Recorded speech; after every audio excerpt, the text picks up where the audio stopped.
खुलुमबाय आंनि मुलुगनां बड' निउस चेनेलनिफ्राय फुंबिलिनि गासैनिबो अननाय आरो मोजां मोननाय बयनिसिमबो गाहाम हामलायनाय जासिहरनाय जाबाय। आसा खालामो बयबो मोजाङै दं। आं दिनै मोनसे भिडिअ लाना फैलायबाय। अन्नानै भिडिअखौ स्किप खालामाजासे जोबजासिम नायलांदो। दिनैनि गाहाय रादाबफोरा जाबाय। सेथियाव दं जोहोलाव बालिराम बर'नि 26थि मुंख्लं सानखौ देग्लाय मिरु आरो उदालगुरि जिल्ला एबसु जथायै देउलगुरिनि हरिसिंहा माल्टि पार्पस हिनजावसा गोजौ फरायसालिनि गेलेग्रा फोथाराव सानसेनि मेहेरगोनां हाबाफारिजों खुंफुंनो थाखाय लाहार फाहार खालामगासिनो दं। मैया मिरु एबसुनि गाहाय नेहाथारि कनिन्द्र बसुमतारीनि दैदेननायाव मिरुनि मोनसे हानजाया हाबाफारिखौ खुंगोन थावनियाव नायगिदिंहैयो।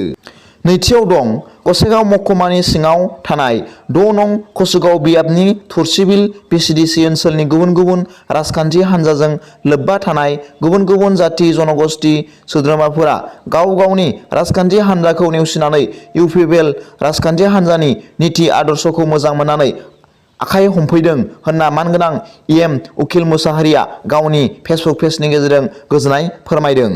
मैया मान की बातनि बिबुंथिनि गेजेरजों भारतनि गाहाय मन्त्रि नरेन्द्र मदि बिथाङा फोरमायदों दि गुबुन हादोराव भारतनि मालफोरखौ दैथायहरनानै 400 बिलियन डलार खामायनो हादों। बिथाङा बुंबावदों दि बे जाफुंसारनो हानाया भारत हादरनि आखा-फाखा रोंगौथिखौ दिन्थिदों होनना बिथाङा बुंबावदों। आरो बे जाफुंसारनायनि ओंथिया गासै बुहुमनि हादोरफोरावनो भारतनि दिहुनथाइ मुवा बेसादफोरनि गोनांथिया बांबोगासिनो दं होनना बिथाङा रोखायै बुंबावदों। ब्रैथियाव दं मैया क'क्राझार फालांगियारि गौथुमनि मावख'सालियाव गासै 29 गला खामजानाय फालांगिरिफोरनो राङारि अनसुंथाइनि चेक गथायनाय जायो। दुखुनांथाव बाथ्रा दि थांनाय 12 मार्चखालि हरनि समाव अर खामनानै गासै गं 12 गलाफोरा सेवहांगार जानायनि बेरेखायै गं 19आ सरासनस्रा खहा जानो गोनां जादोंमोन। बे हाबाफारियाव मानगोनां एमएलए लरेन्स इस्लारि, एमसिएलए राजिब कुमार ब्रह्मजों लोगोसे केएमबि नि मासिगिरि मुस्लिमा प्रतिभा ब्रह्म आरो फालांगिरि गौथुमनि बिबानगिरिफोराबो बाहागो लायो। बाथियाव दं मैया क'क्राझार सहरनि बड'फा नोगोराव थानाय बड'लेण्ड हायुंआरि गौथुमनि सेक्रेटारियेट गेवलां गेलेग्रा फोथाराव क'क्राझार जिल्ला खुंथायनि बानजायनायाव 5,000 माइक्र' फाइनेन्स मुलाम्फायारिफोरनो 25,000 राङारि चेक राननानै होदों।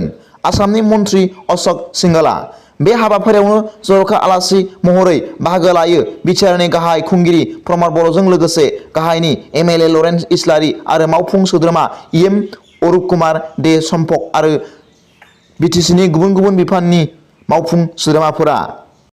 दथियाव दं आसाम मटर वार्कार्स एस'सिएशनआ दिनै मार्च दाननि 28 आरो 29 अक्ट' 2022 खालि साखा बन्द फोसावदों।